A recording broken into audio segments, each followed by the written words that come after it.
中山富人區最高峰嘅想賣到2萬幾蚊，舊年賣緊13000，而家劈價5000幾蚊，8500蚊就可以上車啦。走，我哋一齊去睇下。好啦，咁我哋而家嚟到119方呢個單位啦。咁呢個咧就係交樓標準嘅指紋密碼鎖俾到你哋嘅。咁睇翻呢度鞋櫃位啦，鞋櫃位嘅話佢做足咗儲物空間俾到你噶。咁我哋睇翻呢邊呢個咧就係可以擺雨傘嘅位置啦。咁我哋睇翻廚房。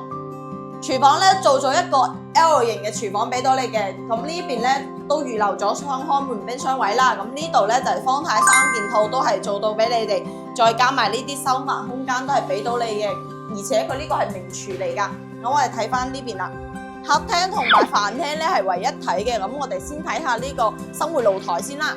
咁我哋呢個生活露台咧係朝東向嘅，係做到咗對流嘅一個好通風嘅位置啦，咁呢啲位置到時候你可以將佢擺放洗衣機啊，同埋做咗儲物空間都冇問題㗎。咁我哋再睇翻客廳呢度，飯廳呢度咧可以坐8到10個人都係冇問題嘅。咁我哋睇翻客廳，客廳嘅話係做咗4米嘅開間㗎，可以睇下佢空間感係十足嘅。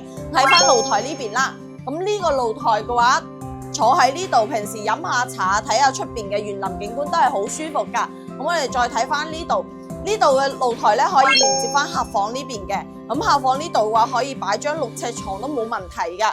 我哋再睇翻呢度，睇翻呢個客位。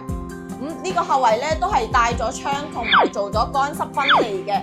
我哋再睇翻呢邊嘅兒童房啦。咁呢個兒童房嘅話，開發商都係將個飄窗剝咗，然之後做咗榻榻米嘅設計啦。咁你到時候唔需要呢間房嘅情況下咧，可以改翻衣帽間或者遊戲房都冇問題嘅。咁啊睇翻主人房呢度，主人房呢度嘅話都係做咗乾濕分離，而且佢呢個洗手間咧係比客位仲要大噶。咁我哋睇翻呢個睡眠區，咁佢呢度咧可以做一個大排櫃嘅衣櫃啦。咁再睇翻呢度，佢係做咗3面落床，而且呢個位置咧都係剝咗飄窗位，可以平時擺張梳化喺度啊，睇下出邊嘅園林景啊，飲杯咖啡啊，嘆下茶咁啦。